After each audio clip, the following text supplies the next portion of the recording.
I say except you're welcome. Duh. Psst, check out my Patreon. Howdy! I've really been looking forward to this one. Can you tell? Yeah, I'm pretty excited because we finally got a good episode on our hands today, and oh man, does it put me in a good mood when I get to talk about a strong reboot episode for once. Between the two holiday specials and that 5-part Bliss TV movie, it's about time I finally have something that I'm eager to talk about, right? Yeah, better late than never though, that's for sure.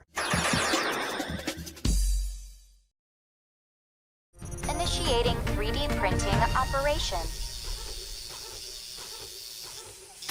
Yes! 3D print Baby Bunny was a total success! We join Bubbles in her bedroom where we see her 3D printing a model of one of the characters from her Baby Bunny's mobile game. You know, the same one she was responsible for coding all the way back in Viral Spiral. Just in case you've forgotten. Here we find that the Professor, Blossom, and Buttercup have all tasked her with completing chores that they themselves don't feel like doing. Those being her homework, signing thank you cards, and watching a pig. Alright, to be fair, the homework thing is actually something she needs to get done, but making her watch a pig? That's just Buttercup being a bad sister, as usual, and Blossom's over here trying to force Bubbles into signing thank you for reading my thank you cards, because only Blossom would care about something as menial as that. It's just the sisters being shitty to each other again, no big deal. Needless to say, this stresses Bubbles out, and for good reason. I mean, she just had all this work dumped on her out of nowhere, so what does she do in response? Why, the episode doesn't tell us. The title card kinda spoils it though, but hey, for the sake of this episode, I'll wait till it's revealed to acknowledge it anyways. The next morning, we reconvene with Buttercup and Blossom in the living room watching Alien Encounters Unclassified with a knockoff X-Files theme playing in the background. Whoa.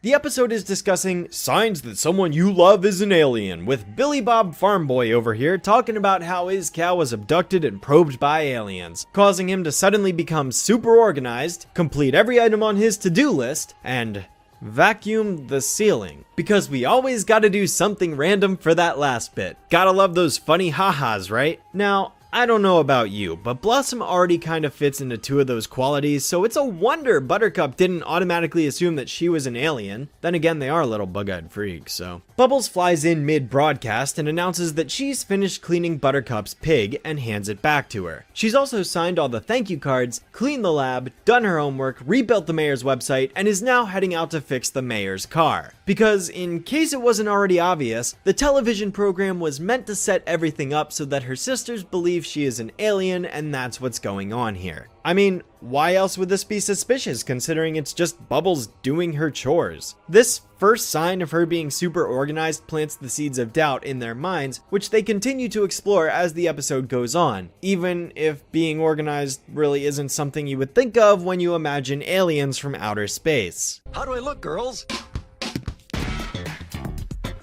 Because the answer is fantastic.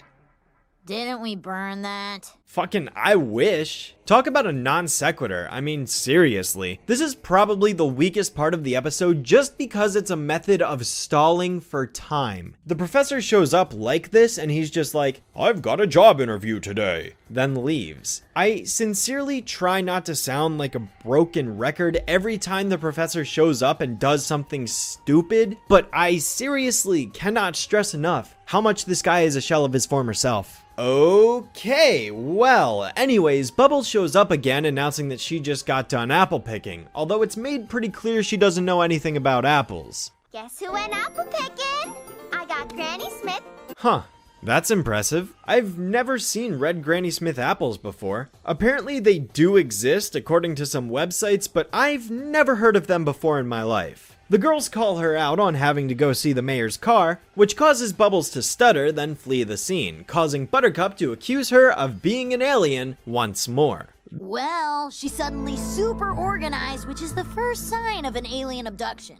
Super organized. That's another thing. The echoey voices thing happens again with text appearing on screen because the show feels the need to hold the audience's hand instead of having them figure things out for themselves, and I don't like that.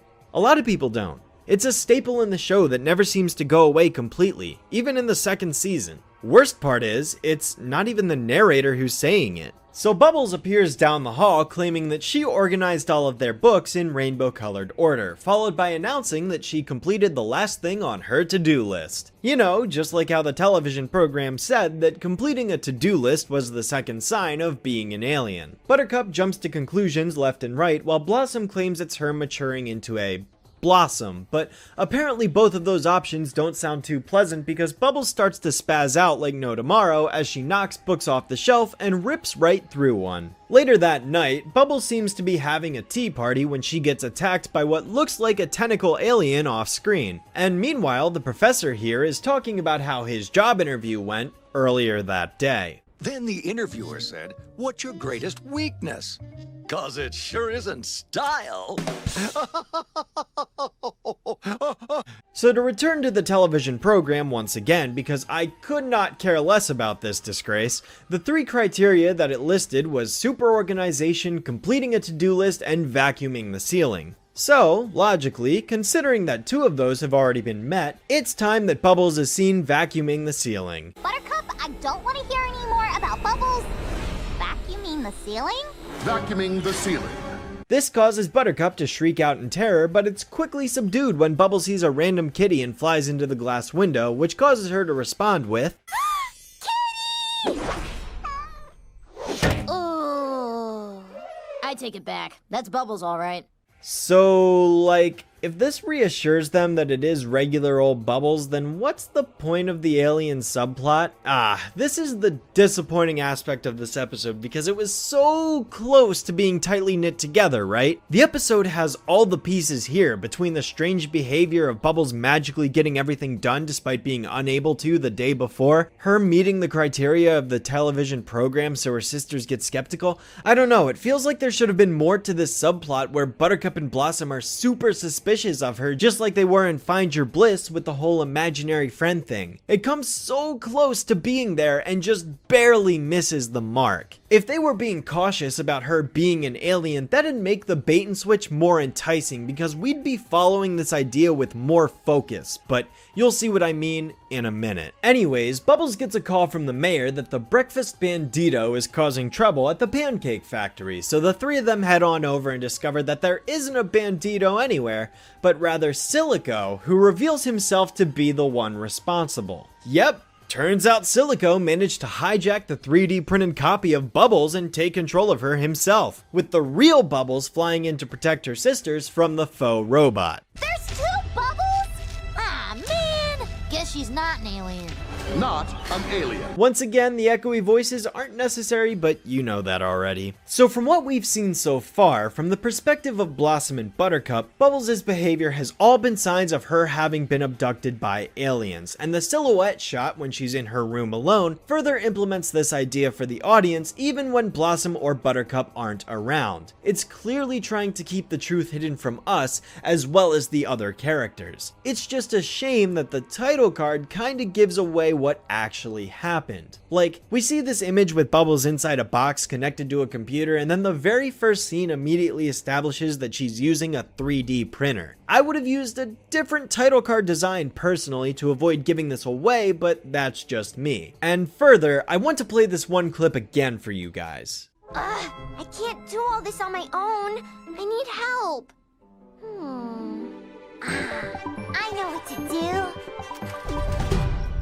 I also probably would have edited this transition when Bubbles gets her idea of what to do and instead have her see a gigantic white flash of light coming from off screen while she has a concerned look on her face, as if something's surprising her. It could lead to the implication that there really are aliens for the audience, when in reality it's actually light coming from her computer and the printer because Silico is hacking into it and the 3D printing her clone. That way it can make both scenarios seem plausible. I can tell the episode wanted to keep us in the dark with Buttercup and Blossom, but it reveals just a little too much for us. Like, it doesn't outright show that there's a second Bubbles, and again, the silhouette on the wall has the clear implication of an alien, not a duplicate Bubbles with a rope. If it had just kept everything a full secret outright, I think this would have been better. I still stand by the fact that this is a good episode anyways, but it's not perfect. Bubbles recounts her side of the story now by describing exactly what happened via this stylized arts and crafts puppet recreation, which honestly reminded me of something you'd see ripped straight out of Chowder. In this sequence, she pretty much explains that she created this duplicate of herself,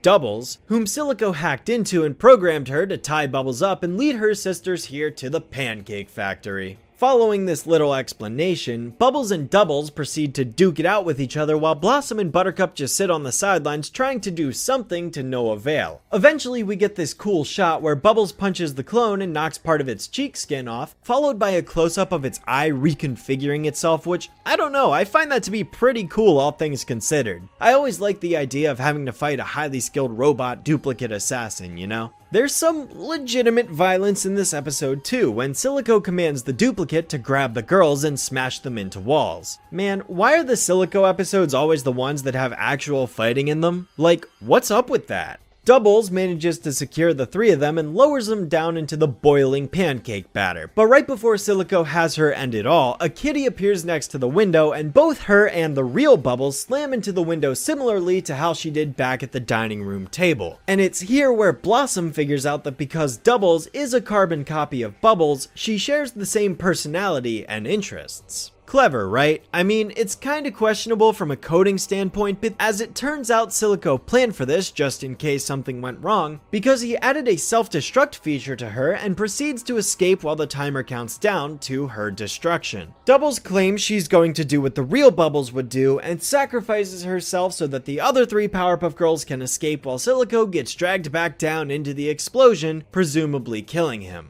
Not sure why he didn't think to secure her or something, so this kinda backfired on him, but hey, that's it. That's the end of the episode. The three girls climb out from under the pancake rubble and proceed to head home, with the episode cutting to black. Silico's dead, guys! So overall, as an episode, this was really good. I mean, I don't think it was perfect because the ending did seem to rush through things a little quickly. I don't know, Doubles just magically converted to good from evil, which didn't seem to make sense considering she was always under Silico's control despite being a carbon copy of Bubbles. Like, I do like that the cat thing is what ultimately snaps her out of it, but I feel like there could have been a little more improvement as to why she suddenly sided with the girls and grabbed Silico. If she was a carbon copy of Bubbles the entire time, then why would she attack her sisters in the first place? That's not something Bubbles would really do unless provoked. I mean, I would understand if the reasoning was that Blossom and Buttercup made her do all of these extra chores and she got sick and tired of it, but that's not here. I feel like the real Bubbles could have done a little more to try and convince Doubles that what she was doing was wrong too, while still leaving in the cat thing because that's for sure a good way of causing her to snap out of it. It makes sense for the character. Maybe there also could have been a sense of betrayal when Silico activated her self-destruct switch that would cause her to get angry inside with the girls. I'm not sure. As it stands, this is a weakness of this episode, as is the Alien subplot, but overall it's still solid. Not everything's perfect, right? And relative to many of the other reboot episodes that I've covered, I still think this stands above the rest of them, even with its flaws. Again, I also mentioned how I'd add that flash of white to the ending of the opening scene to obscure what really happened, but the way it was presented doesn't ruin everything. It just could have been better. But yeah, in general, I really do like this episode. Much better than Take Your Kids to Doomsday. This restored a little faith in Silico's character for me personally. I guess that about does it for the episode though. There doesn't seem to be that much...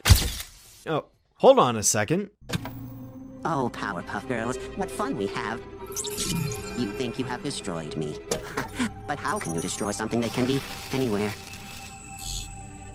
Or Anyone. Well, that's pretty cool. So I guess the Silico we saw got caught in the explosion really did die. But then was that the real Silico or a duplicate? And will there be a future episode where Silico disguises himself as the professor? Guess we'll have to wait and see when we get to season 3. Hopefully this cliffhanger ending actually leads somewhere this time as opposed to the viral spiral one, but we'll find that out in due time. With that said, thanks once again for watching, and have yourself a rather nice day.